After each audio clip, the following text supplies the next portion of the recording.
A loita dos emigrantes retornados segue a ver os seus froitos perante a xustiza. A que eles denominan Batalla da Alemaña acaba de ver recoñecida perante o Tribunal Superior de Xustiza de Galicia dúas novas victorias. En total van xa 24 contencios administrativos deste tipo que os emigrantes lle gañaron a Facenda. Grazas a nosa loita e a noso esforzo, seguimos, cando menos, ganándolle o que nos chamamos a Batalla da Alemaña, que non é máis que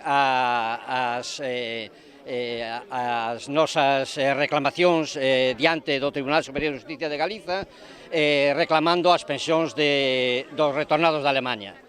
E, por sorte para nós, seguimos ganando. Os emigrantes din estar satisfeitos porque a xustiza recoñeza o que, segundo denuncian, o Goberno Central se nega a facer, que o que están a vivir eles é un auténtico espolio. Aseguran que as súas movilizacións van continuar ata que todos e cada un dos emigrantes afectados vexan solucionado o seu caso. Nós levamos máis de 4 anos solicitando xustiza e igualdade fiscal.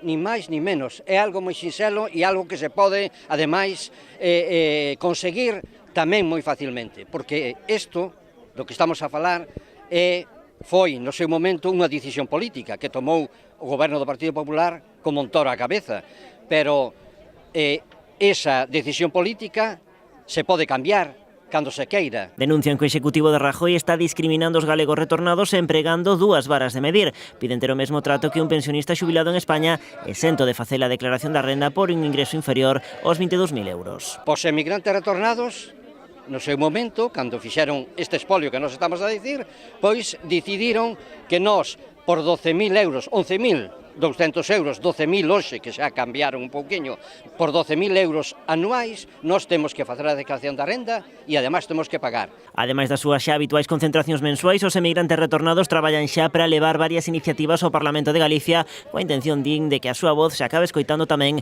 no Congreso dos Deputados.